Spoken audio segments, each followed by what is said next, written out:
Halo para traders ya. Hari ini kita coba menganalisa pergerakan dari saham Adikarya Persero ya. Salah satu saham konstruksi yang sama dengan konstruksi lainnya guys ya. Yang beberapa tahun terakhir mengalami penurunan yang cukup cukup signifikan ya. Kita lihat nih dari tahun ke tahun, di tahun 2000, dari tahun 2021 ya sampai bisa dikatakan hari ini ya harganya terus mengalami penurunan guys ya.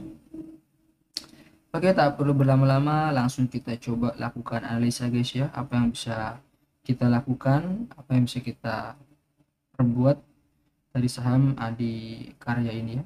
Seperti biasa kita tukar dulu ya dari candlestick ke line chart ya, biar kita lebih mudah menganalisa level-level atau area dari support resistennya. Setelah diubah, kita tandai masing-masing garis runcing guys ya yang muncul di chart atau di layar kita. Kita tandai guys ya, kita tandai. Setelah kita tandai dan setelah cukup ya, kita rasa cukup, kita rubah lagi dari line chart ke candlestick guys ya. Dari line chart ke candlestick. Oke. Nah, sudah tampak terlihat jelas guys ya. Tampak terlihat jelas dari gambar ya. Setelah itu kita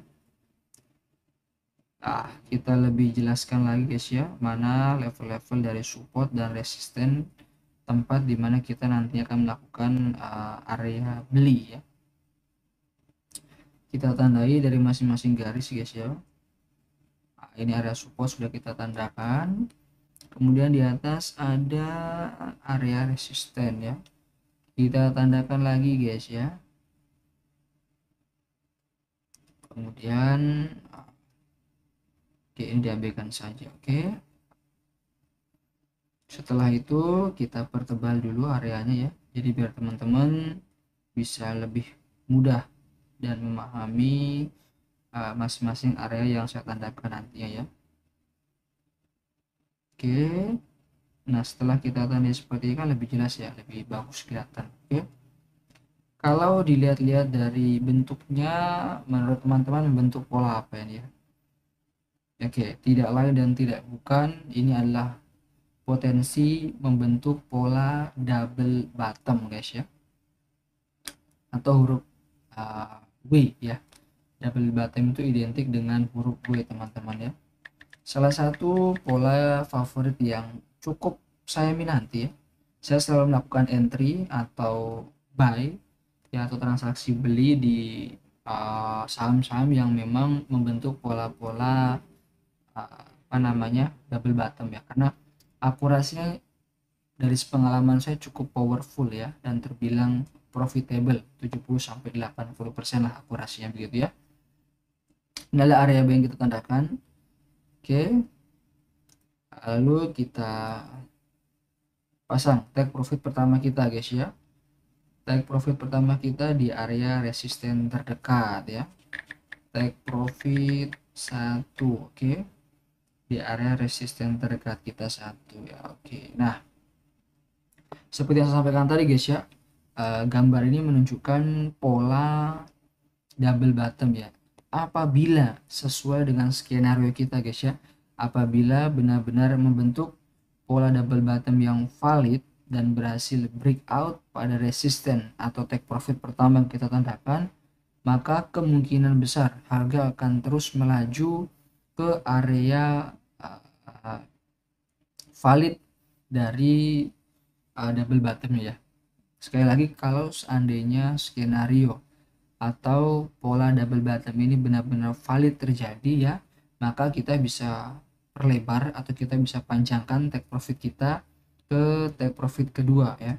Take profit kedua ini akan saya tandakan guys ya, silakan dilihat ya. Oke, take profit pertama tadi kan di resisten pertama ya, sudah teman-teman lihat kan. Nah, take profit kedua kita ini adalah kita berdasarkan pola dari double bottom ya.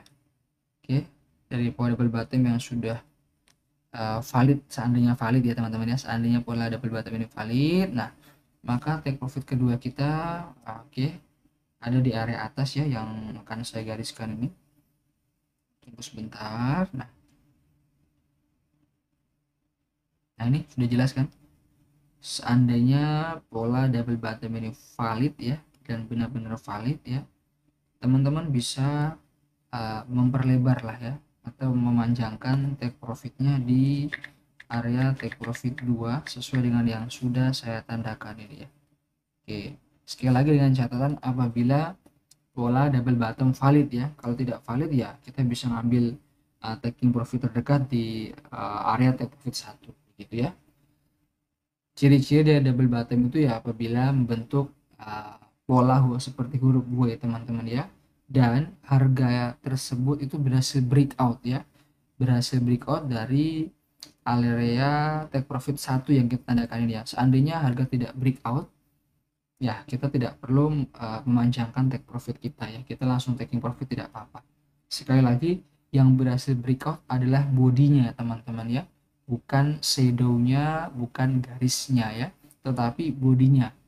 Kalau body itu berhasil breakout berarti kan menunjukkan bahwasanya memang banyak buyer ya, banyak orang-orang yang beli, kekuatannya itu benar-benar lagi kuat, nah, dominan belinya lah, kurang lebih begitu teman-teman ya, kalau dibahasakan bahasa-bahasa market lah ya, biar kelihatan bagus teman-teman ya. Oke, nah sekali lagi tetapi dari analisa yang kita tentukan, kita tetap harus memperhitungkan resiko yang atau hal buruk yang mungkin terjadi ya, karena kita tidak bisa memastikan ya harga akan ke mana, ke atas, ke bawah, ke mana ya.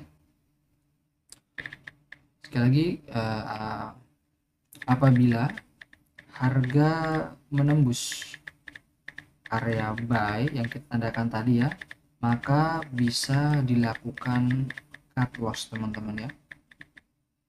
Lihat teman-teman kan, teman-teman bisa lihat nih ya, apabila harga memasuki area buy ya, teman-teman bisa melakukan mengambil posisi beli ya pada area yang saya tandakan ini. Seandainya ya, resiko terburuknya seandainya harga berhasil breakout pada area buy yang kita tandakan ini, teman-teman bisa mengambil tindakan untuk cut loss ya, karena dikhawatirkan ketika harga menembus area buy maka kemungkinan untuk jatuh, kemungkinan untuk turunnya itu lebih besar dan lebih dalam teman-teman ya.